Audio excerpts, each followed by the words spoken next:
Hey everyone, this is Gridborn here with a PSA announcement. Just to give you a heads up, there'll be no news on Sunday due to I had nothing to talk about at the time. So please enjoy this early episode of Funko Recaps, and later on I'll come out with more news. So please enjoy this Funko Recaps episode where I review Masters of the Universe, Knight Rider Episode 3, and The Mummy.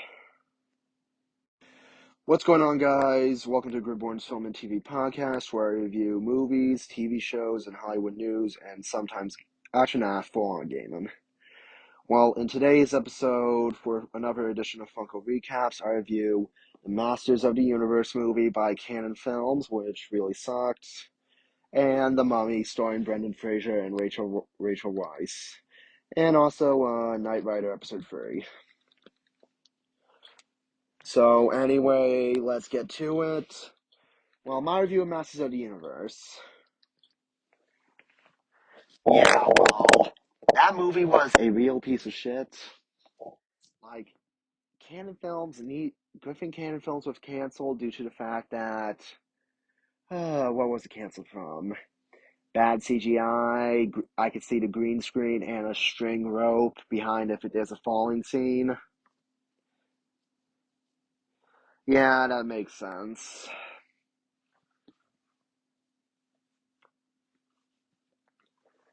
So anyway, I'll give you a quick summary of Masters of the Universe. I have the power! He-Man!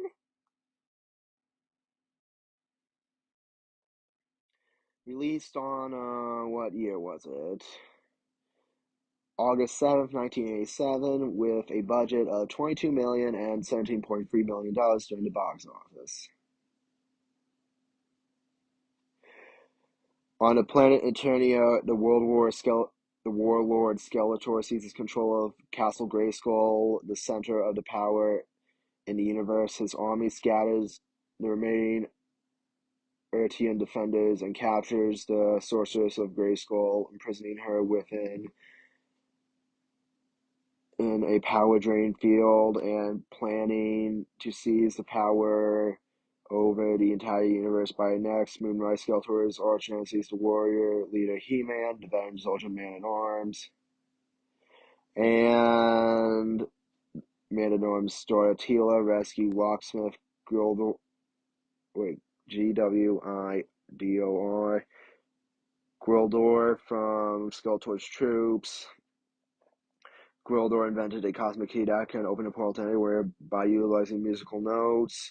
The device is stolen by Skeletor's second-in-command, Evil Lyn, allowing Skeletor to breach Castle Grayskull. With Gwildor's remaining prototype of the key, he managed to travel the castle to attempt to free the sorceress, but are overwhelmed by Skeletor's army and forced to flee. Upon hastily he opened a portal via Gwildor's cosmic key. The key is lost upon their arrival to Earth and discovered by two California teenagers, orphan high schooler Julie Winston and her boyfriend, aspiring musician Kevin Conroy. While experimenting with the device, they accidentally transmit signal. Tracking it, Evil Lyn sends Skeletor's henchmen, Saurod, Blade, and Beastman and Karg to recover the device. Kevin believes the key to be a new Japanese synthesizer and takes it to the music store run by his friend Charlie at the school. Skeletor's henchmen arrive through a portal and chase Julie, who is rescued by He-Man, while he and his command search for the key. The henchmen retreat to Grayskull, where, incensed by failure, Skeletor kills Sword and sends the others back to Earth with a larger force under Evil Lyn's command. Kevin returns to the school to find the police investigating the damage caused by Skeletor's men and no sign of Julie. Kevin is taken to Julie's house by Lubric, a device investigating the disturbance. They find no trace of Julie, but Lubric is suspicious of the key, which he suspects Kevin may have stolen. He confiscates it and leaves for Charlie's story to verify Kevin's story. Evil Lyn and her team break into the house to interrogate Kevin regarding the key's location using a mind controller before pursuing Lubbock. Julie and the Eternians arrive to release Kevin from the collar and pursue Lubick and the Key. They arrive at Charlie's store, but Skeletor's forces catch up with them, and the battle ensures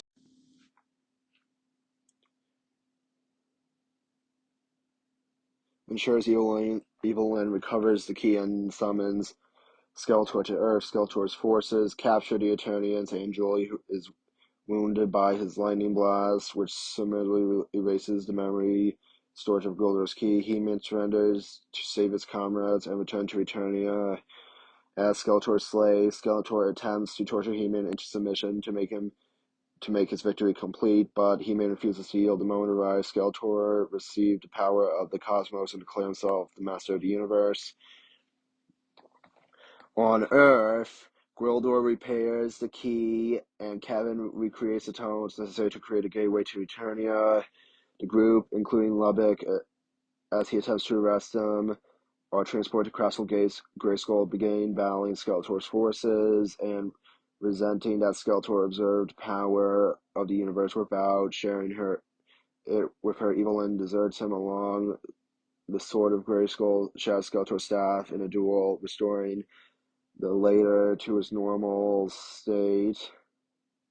He-Man offers mercy, but Skeletor draws him to conceal Sword, attempts to kill him. To stop him, He-Man knocks Skeletor into a pit below and free the sorceress. Heals Julie and Gwildor and opens a portal to send the Earthlings home. He hailed for his hero and bravery. Lubric decides to remain on Eternia.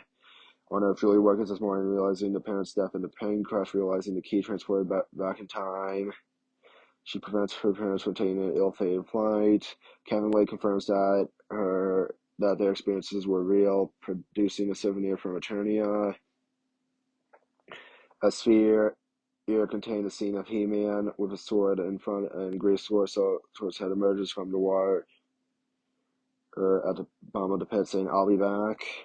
And that was Masters of the Universe, the motion picture. A really pathetic film.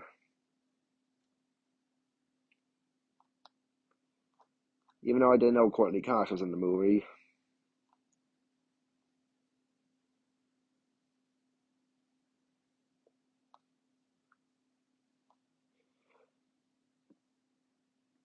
And even though it's the studio that ruined Superman 4: The Quest for Peace. So anyway, our next film is The Mummy. And don't worry, I do not mean Tom Cruise. We all know how that felt.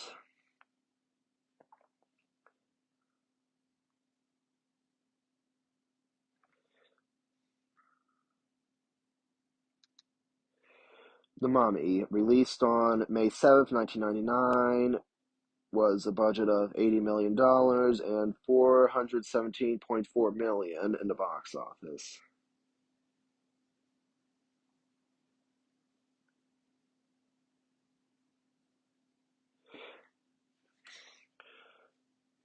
In Thebes, Egypt, 1920 before Christ, High Priest Imhotep has an affair with Aksunam, the mistress and future bride of Pharaoh Seti I.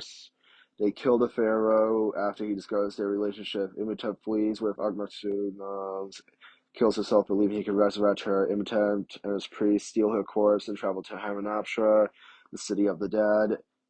The resurrection ritual is stopped by the Pharaoh's bodyguards. The Medja, Imhotep's priests, are mummified alive, while Imhotep himself is tortured, cursed, and buried alive with fleshing scarabs that feed off the statue of the god Anubis.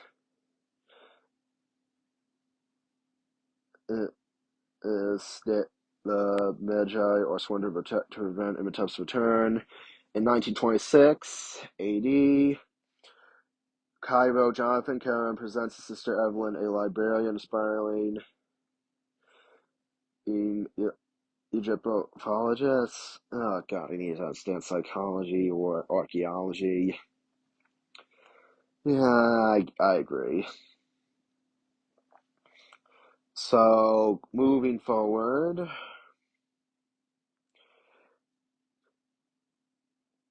working for Museum Courier under Transparent with an in a kid box and a mat that lead to Hamanaptra. Jeffrey realizes that he stole the box from American adventurer Rick O'Connell, who discovered the city while in the French Foreign Legion 3 years earlier. Evelyn and Jonathan find Rick in a local prison and make a deal with him to lead him to the city while bribing prison warden Gad Hassan to free him. Rick guides Evelyn and her party to the city, encountering a band of American treasure hunters led by Rick's colleague Cornus Benny Gabor. Despite being warned to leave by Elif Bey, the leader of the Magi, the two expeditions continued their excavations in the fleshy and scare patches from a decorative shell embedded in an artifact. Warden Hassan is looting and burrows inside his body, killing him. Meanwhile, several diggers and working with the Americans are killed by a trickling cloud of presumed salt of acid during the excavation. Evelyn searches for the Book of Amun-Ra, made of pure gold. Instead of finding it, she stumbles upon Imhotep's remains. The team of Americans, meanwhile, they discover the Black Book of the Dead, accompanied by Campbell George carrying Octosun's organs. Sorry for the free sneezes. At night, everyone reads the Book of the Dead aloud, accidentally awakening mummified Imhotep, who seems briefly confused Evelyn with Oxunam. The expedition is free back to Kyle, and Imhotep follows them with the help of Benny, who has agreed to serve him. He drains full strength in human form by killing the members of the American expedition, brings about 10 plagues back to Egypt. Meanwhile, Evelyn learns that Terrence is also working for the Magi. Rick, Evelyn, Jonathan, and Terrence meet at the museum, who hypothesizes that Imhotep wants to resurrect Oxunam by sacrificing Evelyn. She believes that Book of the Dead brought Imhotep back to life. The Book of Amun-Ra can kill him again. Declares the book's whereabouts in Hamanaptra. Imhotep corners the group with an army of slaves. Evelyn agrees to accompany the rest of the group. Although Imhotep does not honor his word, Rick and the others fight their way safely, with Terrence sacrificing himself to ensure their escape. Rick, Jonathan, Meredith, the crew captain Winston Havelock, a member of Royal Air Force, with the Dutch to find back Terranatra to pursue Imhotep. However, Imhotep magically conjures a sandstorm, crashing the plane and killing Havelock. Rick, Jonathan, and Eric locate the Book of Hamanaptra while Imhotep prepares a sacrifice to Evelyn, bringing Oxunam remains to life. As part of the ritual, Rick manages to rescue her with a brutal fight. Imhotep's modified priests and soldiers and Oxunam's money also slain during the melee. Evelyn's Book of Amun-Ra, making Imhotep immortal. He is fatally wounded by Rick. Imhotep degenerates back to his modified form and descends into the pool of souls, vowing revenge.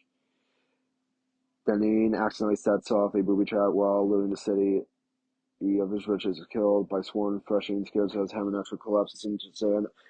Bids back Rick, Evelyn, and Jonathan goodbye, and the trio rides away in a pair of camels, not realizing it's laden with Benin's stolen treasure.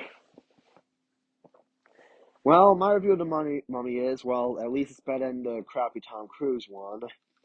Like, do I know, does it have any Razzies or something? Well, I chose not to know. So, anyway, to end the show off is Knight Rider Episode 3.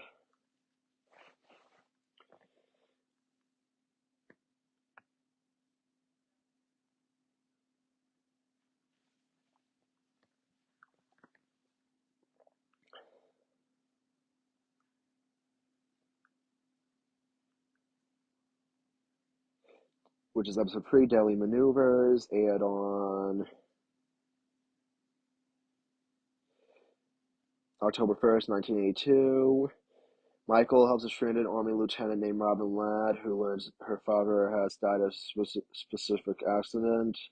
suspicious accident. Michael contains his own investigation, which leads him to become covering the theft of nuclear warheads from an army weapons depot and evidence of top brass many may be involved. Well, my review of the episode, well, I didn't like it, but let's see how the rest of the series progresses. So anyway, hope you enjoyed Funko Recaps, and in 2 weeks, Funko Fusion comes out on PS5, Xbox, etc. And also on Thursday in 2 weeks, hope you enjoy the next show, which is called May the Binge Be With You, the Star Wars Rewatch miniseries, where I review my favorite sides of the Star Wars universe, starting with the prequel trilogy and Obi-Wan Kenobi. And next after that, I'll be reviewing the anthology films and original trilogy and Andor. And last but not least, the sequel trilogy. So, thank you for listening and have a good day. Laters.